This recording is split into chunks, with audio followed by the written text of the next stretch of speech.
Who would have thought na the 8th day of March will be this hot? Grabe po ang init, nakakautas. Kaya dito sa The Hiti Show, titiyakin namin mas lalo pa kayong mag-iinit. Ito po si Alawad Ignacio, the diva that you love. Kasama ko ang aking kumaring ultra maldita. Hi, this is Alex Brosas. Siyempre pa, ito inyong paborito tuwing Sabado, ang Hiti Show, ang taray na talakayin showbiz edition.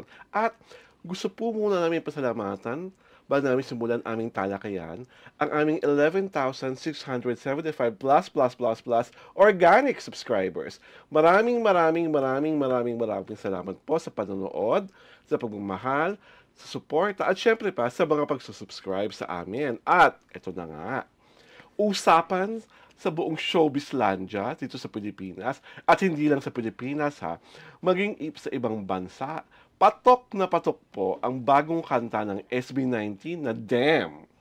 Diba? Ito po ay pinupuri. Siyempre pa, may pumupula. Pero, anong pakiramdam natin sa katotohanan na it's almost nearing is 11 million organic views mark sa SB19 official channel. Mare, ikaw ang kauna-unahang reporter na nabasa kong nagsulat tungkol dito sa that time, 7 million pa lang ang viewers ng Damn. Have you seen the video and what can you say about the boys?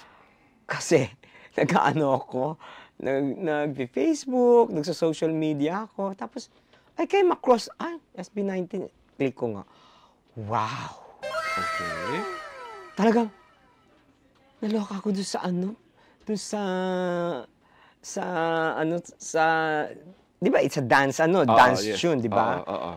Talagang sabi ko, they up the ante of the music video, industry. Yes. Talagang, it was well choreographed, it was tastefully and artfully done, Yes. it was beautifully choreographed, di ba? Parang, perfect. True. Actually, para siyang, pag pinanood mo yung music video, parang ka nanood ng pelikula na parang Game of Thrones, parang Lord of the may Rings, ganun, parang may ganung dating, may ganung vibe. So ako when I first saw it, syempre being an SB19 fan, tuwang-tuwa ako kasi for a startup company na nag-i-invest sila sa kanilang mga music videos, say so much na talagang gusto nilang makilala ang Filipino music internationally.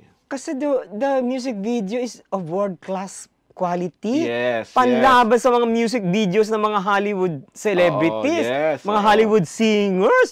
Talagang, at saka panlaban din sa mga K-pop na yan. True, that's true. Talagang, diba? wow. At ang nakakatuwa pa, the artists who hold the most number of views of a video nung 24 hours of its release ay si Moira. Yung paubayan niya, 7 million yon. After 24 hours, sila ang pangalawa, 4 million. After 24 hours, tapos ilang oras agad, yung nakita mo, yung 7 million.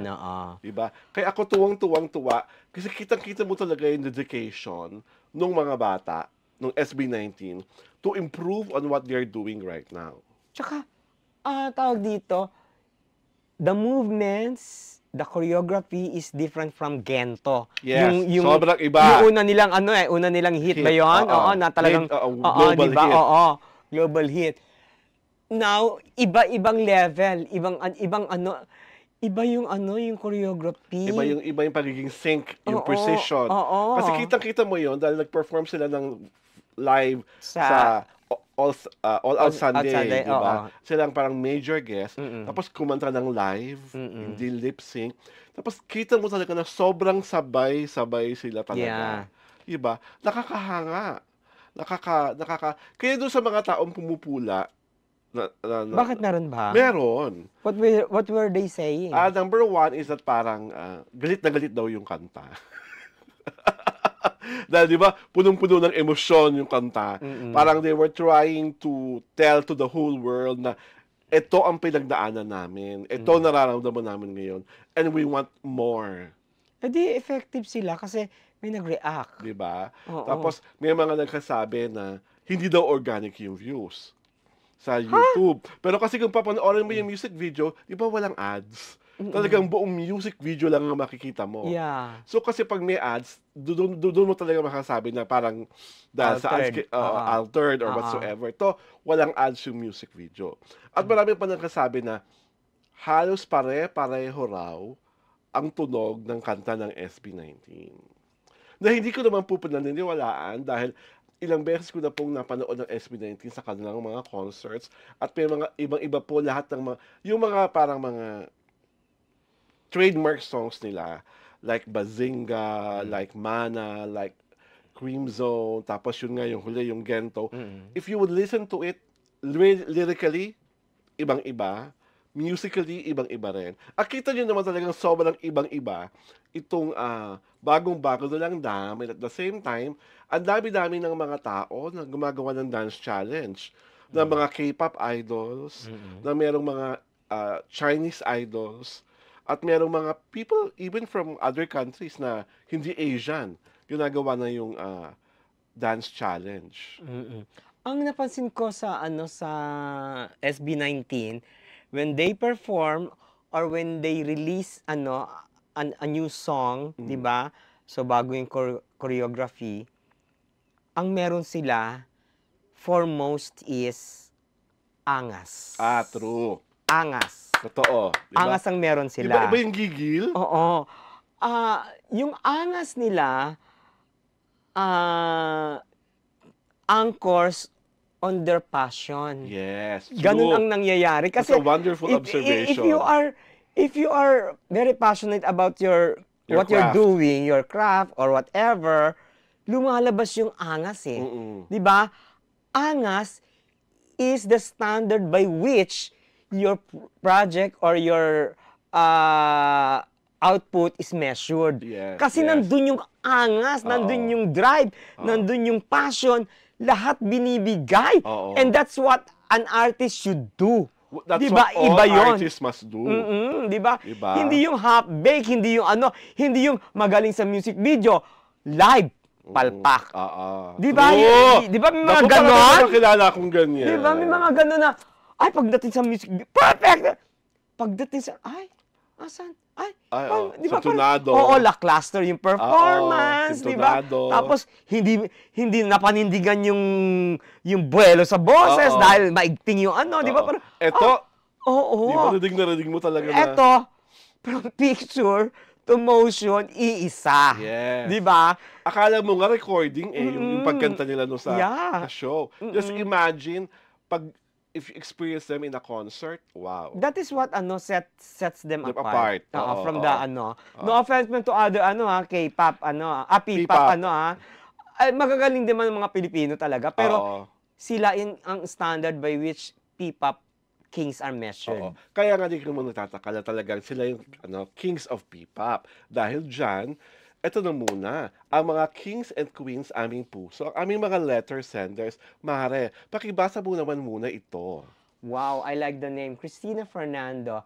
Love your show. May sense at agree sa mga analysis ninyo.